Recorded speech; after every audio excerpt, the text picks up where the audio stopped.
He leaned back with a smug little grin during my termination meeting and said, "For what we pay you, we could hire 3 junior engineers." Then, as if that softened the blow, he added, "Nothing personal, just budget cuts.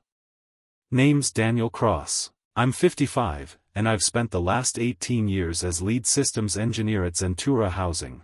18 years of my life poured into that place. I built their entire tech backbone from the ground up. Every expansion, every upgrade, every patch that kept things running so seamlessly, the executives forgot the whole operation depended on my work. Until one day, they decided they couldn't justify my salary anymore. So there I was, sitting across from Lucas Merrick, the shiny new chief technology officer. Been with the company a grand total of 6 months. He was 42, sported designer glasses, had an MBA from Cornell, and walked like every hallway belonged to him. His big mission? Modernize operations. Apparently, that translated into trim the payroll by starting with the people who actually know what they're doing. Karen from HR slid a folder across the table. "The severance package is generous," she said, like she was trying to sell me a vacation timeshare. 2 months' pay and whatever vacation days I hadn't taken. I nodded, took the folder, and said, "Thanks." That seemed to throw Lucas. "Is that all you've got to say?" he asked, almost looking disappointed, like he'd been hoping for an outburst he could report back to the board. "What would you like me to say?" I asked. "Most people in your position have questions, concerns," he began. I shrugged. "Seems pretty straightforward to me." He and Karen exchanged a glance, both confused by my calm. What they didn't realize was I wasn't calm. I was done. "There's a difference. We'd appreciate your help during the transition," Lucas said. "The new engineering team will need guidance on the system architecture. Maybe a short consulting arrangement for a few weeks?" "I'll think about it," I lied. We shook hands, and that was that. I packed up my desk, 18 years condensed into one cardboard box, and headed for the door. A few coworkers mumbled awkward goodbyes, most avoiding eye contact like my bad luck might rub off on them. Walking through the parking garage to my truck, my phone buzzed. It was a text from Mark, my database admin, the guy I'd hired 12 years back. "This is bullshit, Dan. The whole team's freaking out." I didn't reply. That night, I sat out on my deck, bourbon in hand, watching the sun sink into Lake Ontario, turning the water copper. My wife, Monica, rested her hand on my shoulder. "What will you do now?" she asked. I shrugged. "Something'll turn up." What Lucas didn't know, because he never bothered to ask, was that I hadn't just built Zentura's systems. I'd written huge chunks of custom code myself. No documentation, because the company never approved funding for a proper documentation team. That meant I was the only person who truly understood the hidden redundancies, the quiet safety nets, the complicated network wiring that kept everything humming. And now? I wasn't about to explain any of it to anyone. I'd started back when Zentura was still called Kavanaugh Properties, just 4 apartment buildings, a dozen employees, and a laughable IT department that consisted of 2 desktop computers, a fax machine, and a dial-up modem. The owner, Edward Kavanaugh, hired me away from a consulting job in Syracuse. "We're expanding," he told me. "Need someone who can build us something solid." Over the years, I transformed that tiny setup into a fully integrated property management system that handled everything: tenant applications, background checks, maintenance requests, rent collection, across 63 properties in 4 states. Every piece of it built by me, improved by me, maintained by me. When Edward retired, his son Philip sold to a private equity firm that slapped on the Zentura name. They kept me on, at first impressed with my work. But the culture shifted fast. Suddenly, quarterly numbers mattered more than long-term stability. I started getting hints of trouble. First, they shot down my proposal for a documentation team. "Too expensive," they said. "We'll get to it next quarter." That quarter never came. Then came the consultants. Fresh MBAs, all buzzwords and big promises about disrupting property management with cookie-cutter cloud platforms. They'd listen to me explain why their ideas wouldn't work, nod politely, then propose systems that couldn't integrate with what we had. I kept pushing back. Showed them the custom code. Explained the delicate interdependencies that made our system work. Eventually, they stopped inviting me to planning meetings altogether. Monica saw it before I did. Over dinner one night, she said, "They're pushing you out. You should be ready." I waved her off. They need me. Nobody else understands the whole picture. That, she said, might be exactly why they want you gone. 6 months ago, Lucas showed up. Banking software background. All about standardization and replacing legacy systems. He brought in 3 fresh out-of-college juniors, had them following me around like shadows, asking about the system. I answered their questions, but I could tell they were lost. It had taken me years to understand all the moving pieces. No crash course was going to bridge that gap. A week before they let me go, Lucas stopped by my office. "Quick meeting tomorrow morning," he said. "Just a quarterly check-in." I should have known. 2 weeks after my termination, I was in my home office working on my resume when my phone rang. Lucas. I let it go to voicemail. "Daniel, it's Lucas," his voice said. "We're having issues with the tenant portal. The junior team's working on it, but they're struggling with your code. Could you call back for a quick consultation?" Delete. 3 more calls came that day, each more desperate than the last. By evening, Mark texted, "System's been down all day. Maintenance requests aren't processing. Lucas is losing his mind." The next morning, my phone lit up with a call from Karen in HR. "Daniel, I hope you're doing all right," she began in that overly pleasant tone HR people save for delicate situations. "I'm calling because we'd like to discuss a short-term consulting arrangement. Just temporary, to help resolve some current system problems. The compensation would be quite generous." I put the call on speaker and sipped my coffee. "How generous?" $300 an hour, minimum 4-hour engagements. "I'll think about it," I said, then ended the call.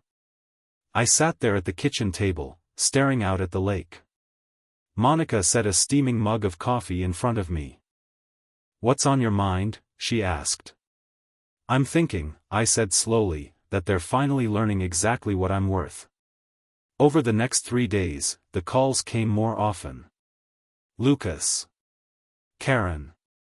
Even Philip Kavanaugh, who still sat on the board despite selling the company. The tenant portal was down. The maintenance scheduler was spitting out errors. Payment processing had failed completely, thousands of residents affected. I ignored them all. On the 4th day, I got an email from Ashford Systems, a regional competitor. They weren't as big as Zentura, but they'd been growing fast. The email came from their director of technology, Owen Ashford himself. "Daniel, I heard about what happened at Zentura. We've always admired your work from a distance. Would you be interested in discussing opportunities with us? We're looking to overhaul our entire property management platform." I replied right away, setting up a meeting for the next day. That evening, Monica and I were chopping vegetables for dinner when the doorbell rang. Standing there on my porch was Lucas Merrick, designer glasses crooked, suit rumpled, the air of a man who'd been losing sleep. "Daniel," he said, a little breathless, "sorry to drop by unannounced, but we have a full-blown emergency. The system is completely down, nothing is working. The team can't figure out the cause, and they can't fix it." I leaned against the doorframe. "Sounds serious." "It is," he admitted. "The board's authorized me to offer you $500 an hour, whatever it takes." I thought about that cardboard box in my garage, 18 years of my work reduced to a handful of keepsakes. I thought about the words "nothing personal, just cost-cutting." I thought about the documentation team they never funded. I'm sorry to hear about your troubles, I said evenly. But I've got an interview tomorrow. Something will turn up, just like I figured. I closed the door on his stunned expression and went back to the cutting board. For the first time since they'd let me go, I felt something close to peace. Not revenge. Not even triumph. Just clarity. I wasn't going to fix the mess they'd made. The meeting with Owen Ashford went better than I'd dared to hope. We met at a quiet coffee shop in downtown Rochester, far from either company's offices. I've followed your work for years, Owen said, stirring his coffee. That integrated system you built for Zentura is legendary in our industry. Nobody else has anything like it. Thank you, I said. It took a lot of time. That's exactly what I want to discuss, time, he continued. We want something similar, but we don't want to start from scratch. We need someone who understands architecture, integration points, and security layers. Someone who can build something better than anything out there.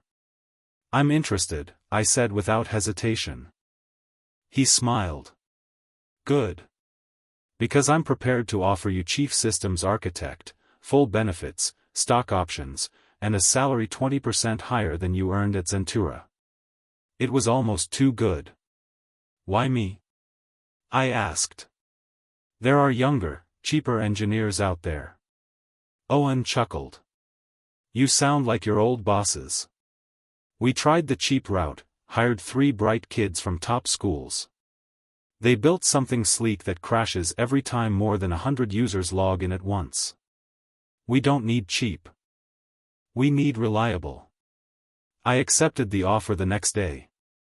Meanwhile, Zentura's problems just kept snowballing. Mark would text me now and then with updates.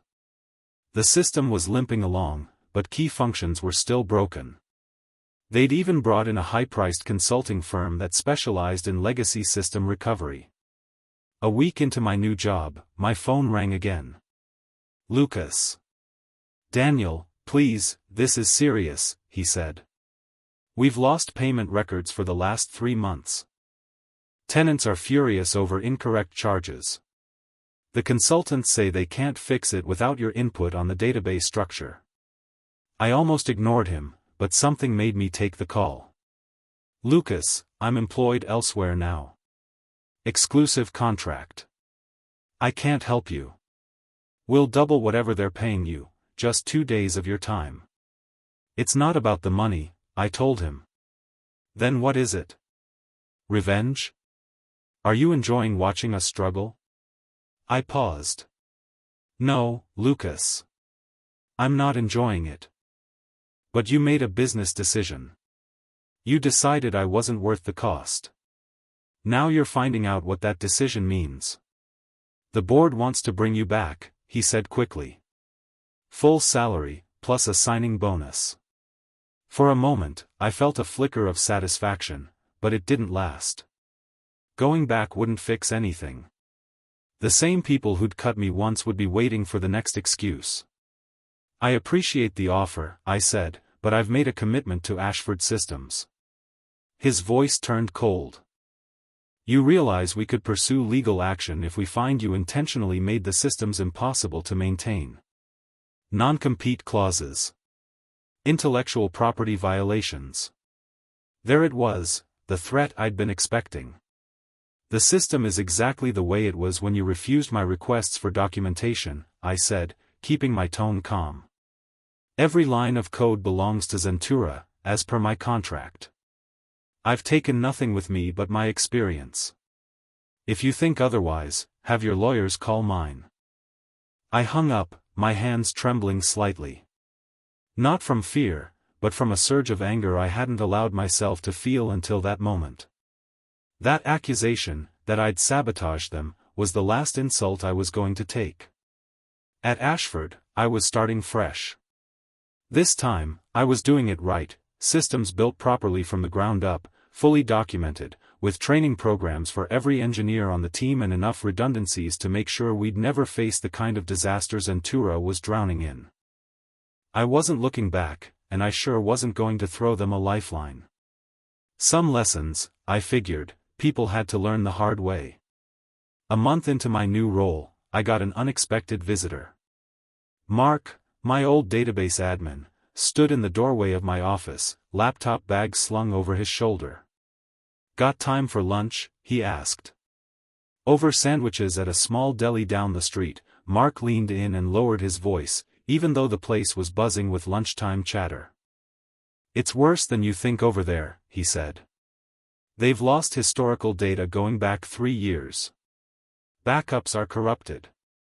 The consultants say they might have to rebuild from scratch." I wasn't surprised. The backup system I'd built had multiple layers of redundancy, but it only worked if you followed the procedure exactly. Skip even one step, and it would fail completely. That wasn't a flaw. That was a safeguard, meant to protect tenant data from anyone who shouldn't have it. "That's not all," Mark continued. "I found something while I was helping the consultants understand payment processing. Lucas has been planning your termination for months." "How do you know?" I asked. Mark opened his laptop and showed me a set of archived emails. Conversations between Lucas and the board, spelling out a legacy staff reduction plan, with me named as the first one out the door. "He told them they could replace you with cheaper engineers and switch to off-the-shelf solutions in 6 months, Mark said. Projected cost savings, over $1 million a year. I scrolled through the messages, feeling oddly detached. One line from Lucas jumped out at me: Cross's custom systems are unnecessarily complex. He's made himself indispensable by design, not necessity. There's more, Mark said. The private equity firm's planning to sell Zentura. Been prepping for over a year. Lucas was hired to cut costs and make the numbers look good before the sale. It all clicked: the push for standardization, the stonewalling on documentation, the sudden push to trim senior staff. It was never about improving the company. It was about polishing it up for a quick flip. "Why are you showing me this?" I asked. Mark shut his laptop. "Because I quit yesterday. And I'm not the only one, half the IT department's gone. The consultants say it could take 6 months or more to get full functionality back." He hesitated. "And Zentura's biggest client, Harrington Properties, is thinking about leaving. They've lost confidence in the system." Harrington. Nearly a third of Zentura's revenue.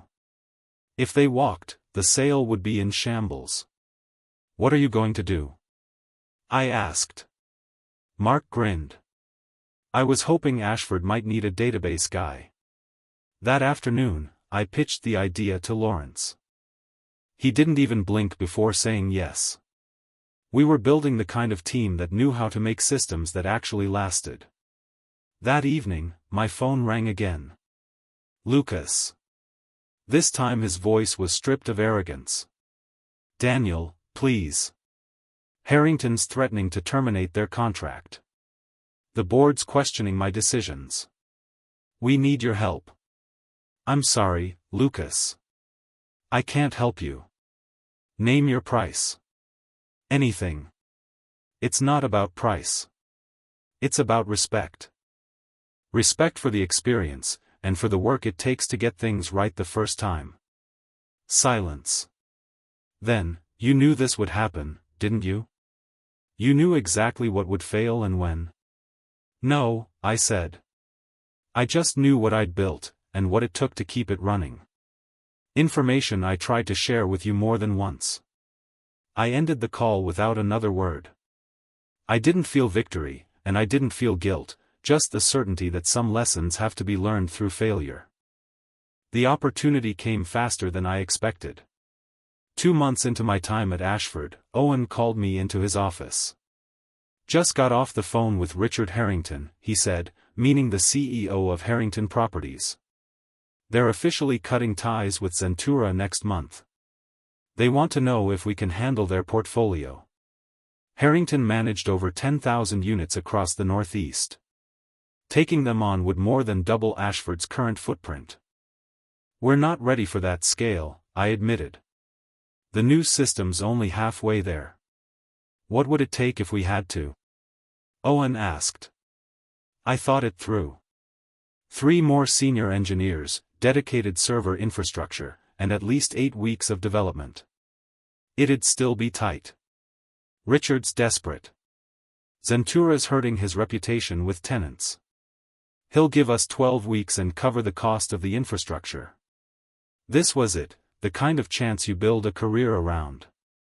If we succeeded, we'd be a serious player in the industry. If we failed, we might take ourselves down in the process.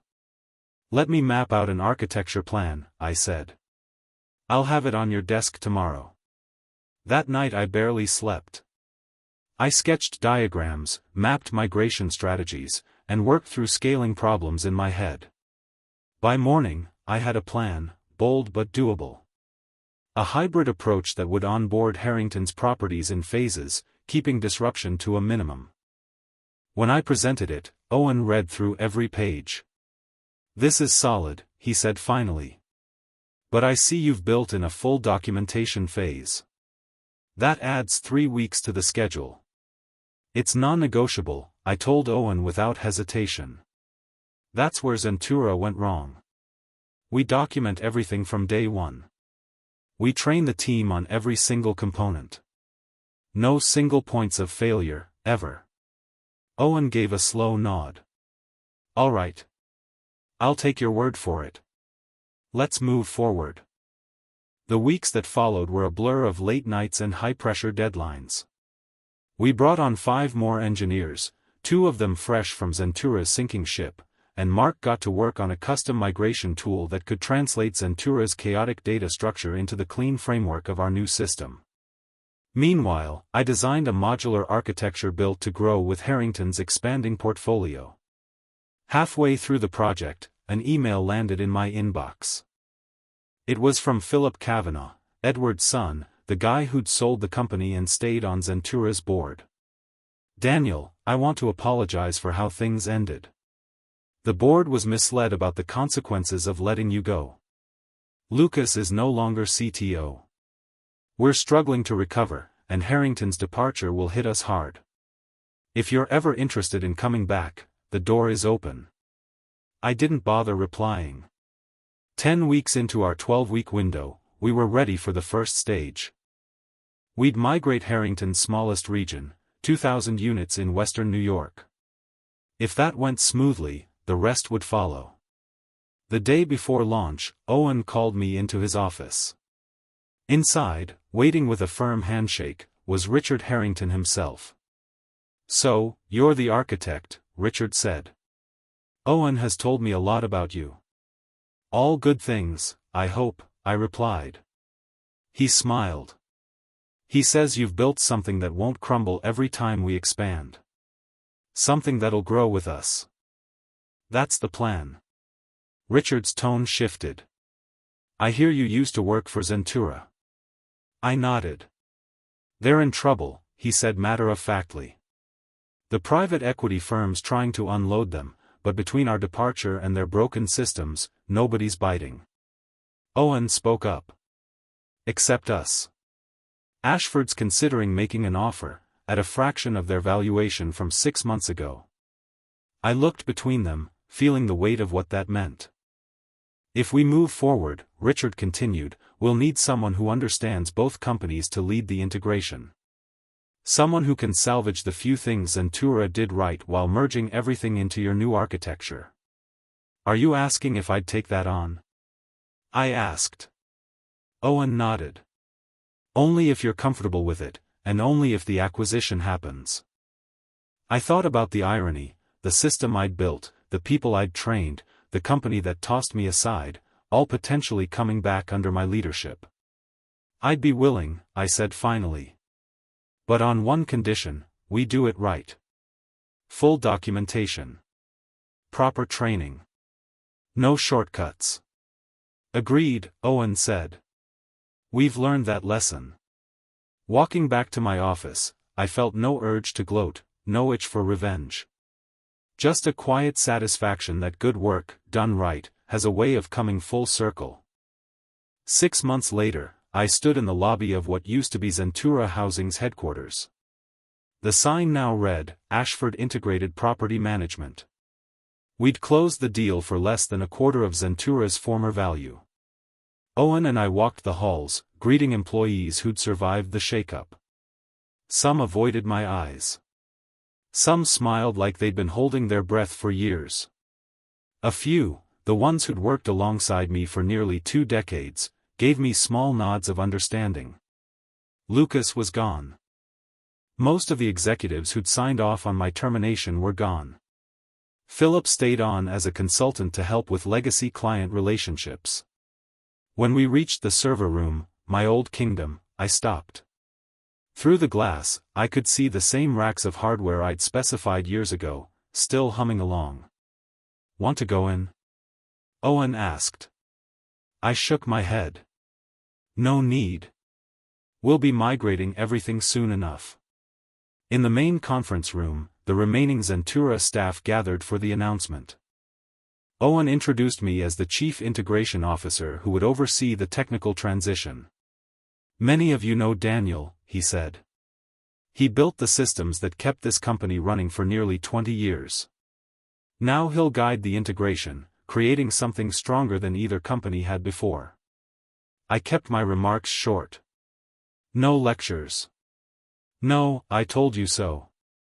Just a clear outline of the transition, the resources available, and one promise: no one would lose their job for the sake of cutting costs. The irony wasn't lost on anyone in the room. 1 year later, Ashford Integrated Property Management was the largest property management firm in the Northeast. The migration was complete. Every property ran on the new system I'd built, fully documented, properly staffed, and rock solid. On a crisp autumn morning, I drove along the shores of Lake Ontario for a final meeting with Lawrence. The trees were blazing with reds and golds, the kind of scenery that makes you stop and take it in. The board approved your proposal, Owen said the moment I sat down. The Technical Education Division launches next quarter. You'll have full autonomy, hire your instructors, design the curriculum. This had been my one condition for staying on after the integration. Not a bigger office or a higher salary, but the creation of a department dedicated to training the next generation of system architects. Teaching them not just how to write code, but how to build something meant to last. Thank you, I said. That means a lot. Owen smiled. No, thank you. What you've built here, Owen told me that morning, is remarkable. Not just the technology, the culture. The documentation, the way knowledge flows between the team, the fact that quality comes first instead of quick band-aid fixes, it's rare. Later that afternoon, I started clearing out my integration office. This time, it wasn't like Zentura, no cardboard box of hastily swept-up belongings, no bitter walk to the parking lot. This was a planned move, a transition to my new role heading the Technical Education Division. As I was packing up, there was a knock on my door. Philip Kavanagh stepped inside. Got a minute? We walked out to the courtyard behind the building, where the late autumn sun was slanting low through the trees. My dad's been asking about you, Philip said. He's retired down in Florida now, but he still keeps up with company news. He was glad to hear you were back, in a way. How's Edward? I asked. Good. Fishing a lot, Philip said with a small smile. Then his tone shifted. He always said letting you go would be the biggest mistake this company could make. Turns out, he was right. I nodded, not sure how to respond. I've learned something from all this, Philip went on. Value isn't always obvious while it's there. Sometimes you only recognize it once it's gone. Driving home along the lakeshore later that day, I kept thinking about that word, value. The value of experience. The value of care taken, of doing things right from the very start. Of building systems meant to endure, and the people who make that happen. I hadn't sought revenge. I hadn't needed to. I'd simply moved forward, building something better, something that would last long after short-term thinking had burned itself out. Sometimes the best answer to being undervalued isn't to fight or lash out. It's to do the work somewhere else, and let the results speak for themselves.